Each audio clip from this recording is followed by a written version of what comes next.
ఆర్టీవీకి స్వాగతం. నేను మీ శ్రీనివాస్. భారతదేశ చరిత్రలో స్వతంత్ర సంగ్రామానికి ఒక ప్రత్యేకమైన ప్రాముఖ్యత ఉంది. అందులోనూ స్వదేశీ ఉద్యమానికి ఇంకో ప్రాముఖ్యత ఉంది. 1905లో విదేశీ వస్తువులు వద్దు, స్వదేశీ వస్తువులే ముద్దు అనే ఉద్యమంతో కూడా గాంధీ ఈ ఉద్యమానికైతే తెరలేపారు. అందులో భాగంగా వచ్చిందే చేనేత ఉద్యమం. 1905లో మొదలైనటువంటి ఈ స్వదేశీ ఉద్యమంలో భాగంగా చేనేతకు ఉన్నటువంటి ప్రాముఖ్యత అయితే అంతా ఇంతని చెప్పలేదు. అది దృష్టిలో పెట్టుకొని 2015లో కేంద్ర ప్రభుత్వం ఆగస్ట్ 8వ తారీఖున చేనేత దినోత్సవం కూడా ప్రకటించింది. ఈ చేనేత దినోత్సవం సందర్భంగా చేనేత కార్మికులు అయితే మనతో పాటు ఉన్నారు.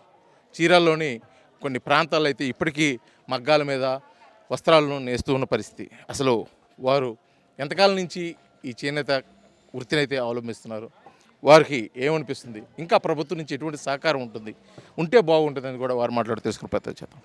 సార్, మొదటి నుంచి కూడా బట్టలు అంటే చేనేతే, మగ్గం మీద నేసిన బట్టలకి చాలా ప్రాముఖ్యత ఉండేది. దానికి ఒక చరిత్ర ఉంది. అసలు మీరు ఎంతకాలం నుంచి ఈ చేనేత వృత్తిని అవలంబిస్తున్నారు? దీంట్లో ముఖ్యంగా దీనికి ఉన్న ఒక ప్రాముఖ్యత ఏంటి? నమస్తే అండి. నా పేరు ఎస్వి బుచ్చేశ్వరరావు. నేను దేవాంగపురి, జాండ్రపేట. నేను మాస్టర్ వీవర్స్ అసోసియేషన్కి ప్రెసిడెంట్ అండి. నేను చేనేత మొగ్గం నుంచి మాస్టర్ వీవర్గా ఎదిగానండి. ఫస్ట్ నుంచి మా తరతరాల నుంచి, అంటే మా నాన్నగారు, మా తాతగారు, ఇలా తరతరాల నుంచి ఈ వ్యవస్థనే కొనసాగిస్తున్నామండి. ఇది ఇప్పటి నుంచి కాదనమాట. మేము పుట్టి పెరిగింది దీంట్లోనే మేమంతా చేస్తున్నాము. ఆ, అంటే మీరు చాలా రోజుల నుంచి చేస్తున్నారు కదా, ముఖ్యంగా దీని యొక్క ప్రాముఖ్యత ఏంటంటే, ముఖ్యంగా మిషన్ల మీద నీకు చాలా రకాల బట్టలు వస్తున్నాయి, రెడీమేడ్లో వస్తున్నాయి, మిషన్ల మీద వస్తున్నాయి. కానీ కేవలం ఈ చేనేత అంటే ఈ మగ్గాల మీద నేసేదానికి ఉన్న ప్రాముఖ్యత ఏంటి? ఎందుకు అంత విలువ వస్తుంది?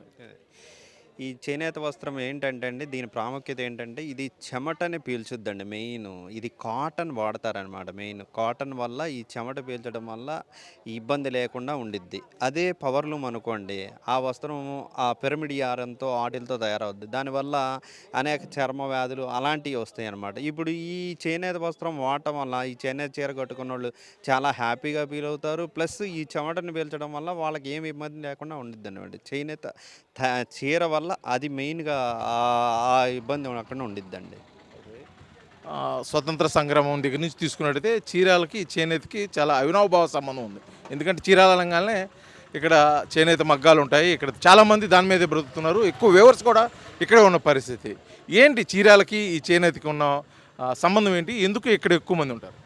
ఇక్కడ ఎక్కువ దేవాంగ కమ్యూనిటీ ఉంటుందండి. ఎక్కువ భాగం దేవాంగ, పద్మశాలీలు ఎక్కువ మాత్రం ఈ చేనేత వృత్తి మీద ఆధారపడి ఉంటారండి. ఇక్కడ ఈ పరిసర ప్రాంతాల్లో దేవాంగ కమ్యూనిటీ మొత్తం 90% దేవాంగ కమ్యూనిటీ ఉంటుందండి.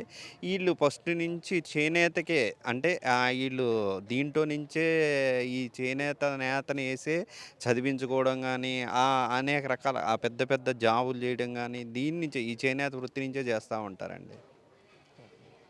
మీరు చెప్పండి.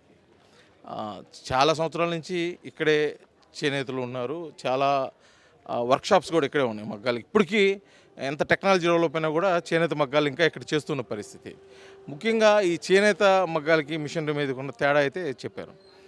ఇంకా కొనసాగిస్తూ ఉన్నారు కదా, కొనసాగించకుండా దీంట్లో ఏమన్నా టెక్నాలజీ వస్తే బాగుంటుంది అనుకుంటున్నారా? ఒకవేళ టెక్నాలజీ వస్తే దీనికి దానికి తేడా ఏముంటుంది? ఈ చేనేత పరిశ్రమ మనకి ఇప్పుడు స్వతంత్రం వచ్చిన కాడి నుంచి కాదండి. ఈ దేవంగ అనే కులం ఒకటి, దేవల మనుబ్రహ్మ అనే వ్యక్తి నుంచి పుట్టినవాడు దేవంగుడు. అతను తయారు చేయించాడు ఈ చేనేత వస్త్రం అనేది. ఆది నుంచి ఉంది ఇది చేనేత వస్త్రము. అది కులవృత్తిగానే సాగిస్తున్నారు ఈ దేవంగులు కావచ్చు. మాకు పక్కన పద్మశాలీలు ఉన్నారు, వాళ్ళు కానీ ఎక్కువగా చేనేత వృత్తిని నమ్ముకొని జీవిస్తారు.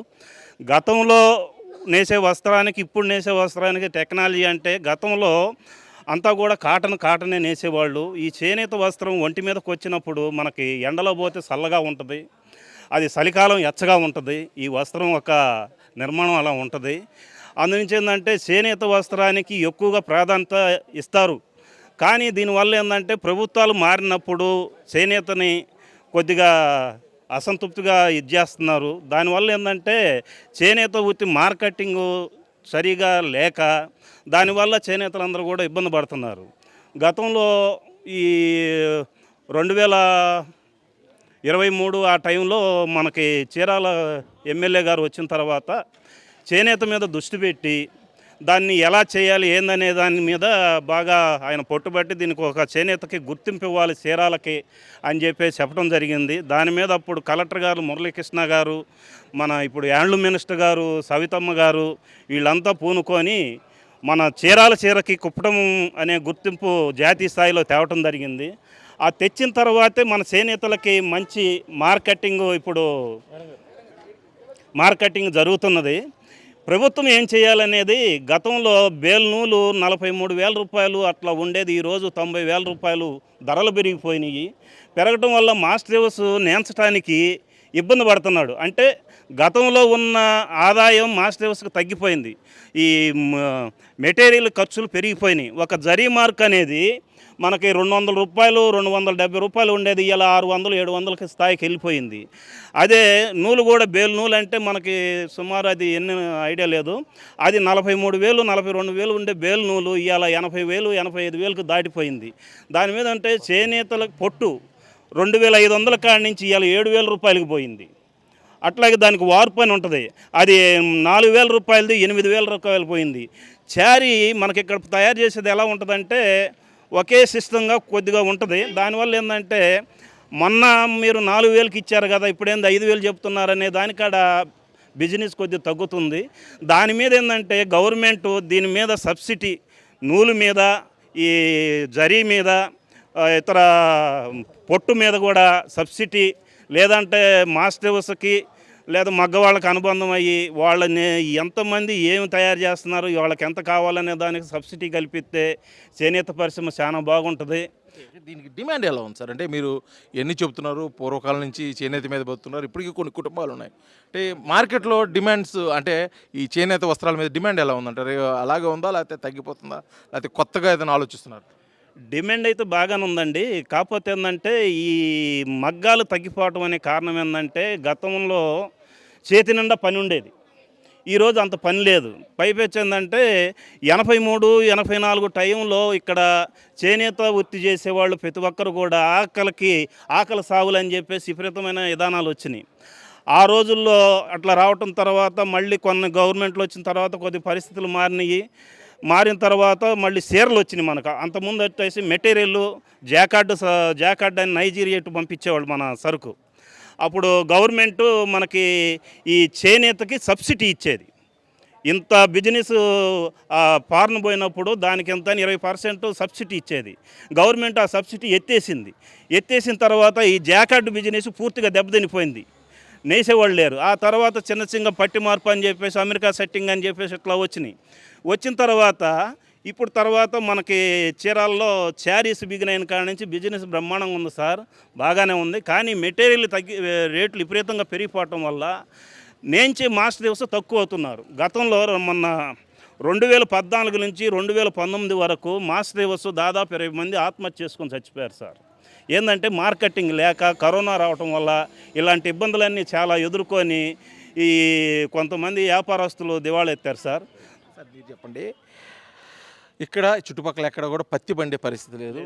ఈ మీరు చేసే వ్యాపారానికి కానీ, లేకపోతే మీరు చేస్తున్న మగ్గాలకు కానీ సంబంధించి ముడిసరికి కూడా ఎక్కడ వచ్చే పరిస్థితి లేదు. కాకపోతే ఇక్కడే ఎక్కువ మంది వాళ్ళు కమ్యూనిటీ ఉన్నారని చెప్పేసి ఇక్కడే ఎక్కువ మగ్గాలు పెట్టుకొని చేస్తున్నారు. ఇది ఇతర ప్రాంతాలకి తీసుకెళ్లే అవకాశం ఏమైనా ఉంటుంది? అంటే తీసుకెళ్తే ఎలా ఉంటుంది?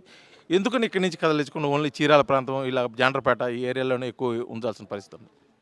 ఫస్ట్ మేము ఎలా డిమాండ్ ఉందనే చెప్తానండి. 2014 ముందు 2014 2019 వరకు ఇది చాలా స్వర్ణయుగంలాగా నడిచింది మా బిజినెస్ అనేది, చీరల బిజినెస్, ఇక్కడ వ్యాపారం అది.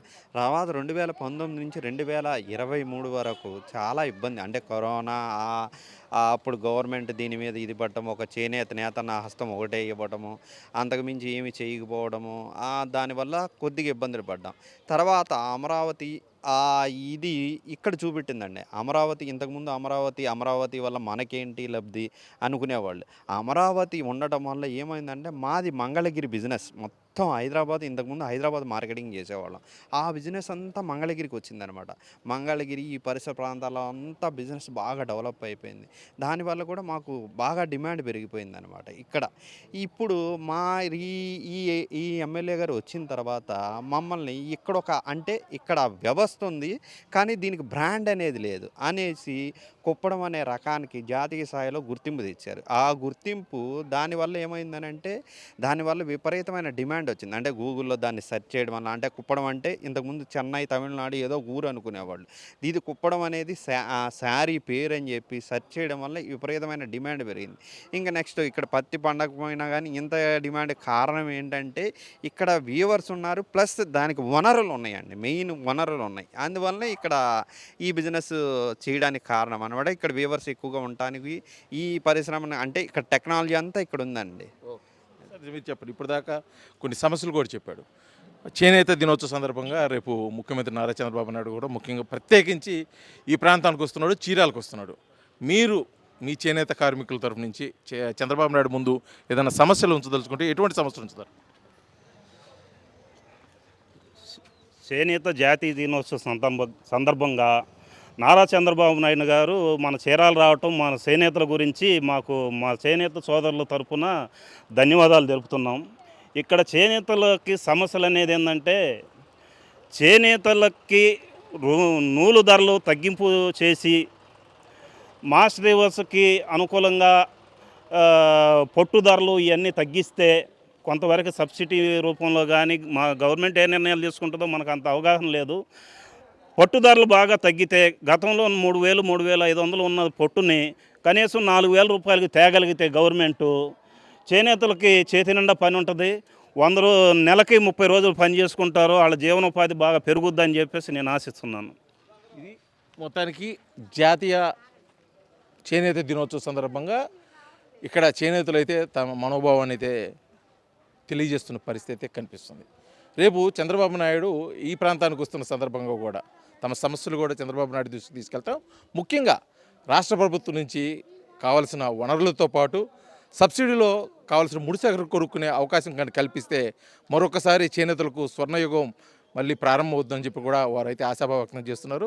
రాజకీయ తగ్గట్టు కూడా రాష్ట్ర ప్రభుత్వం వారికి సహకరించాలని చెప్పేసి ఆర్టీవీ తరఫున కోరుకుంటూ వీడియో జర్నలిస్ట్ లక్ష్మణ్తో శ్రీనివాస్, ఆర్టీవీ, జాండ్రపేట, చీరాల, బాపట్ల జిల్లా. తెలుగులో ఫాస్టెస్ట్ న్యూస్ యాప్ ఇప్పుడు కొత్త అవతారంలో 5 సెకండ్లోనే పూర్తి వార్తా సమాచారం మీ చేతిలో. సోషల్ మీడియా ట్రెండ్స్ మీ కళ్ళ ముందుకే live TV and voice search ఆప్షన్స్తో ఇప్పుడే డౌన్లోడ్ చేయండి. యాప్ లింక్ డిస్క్రిప్షన్లో ఉంది.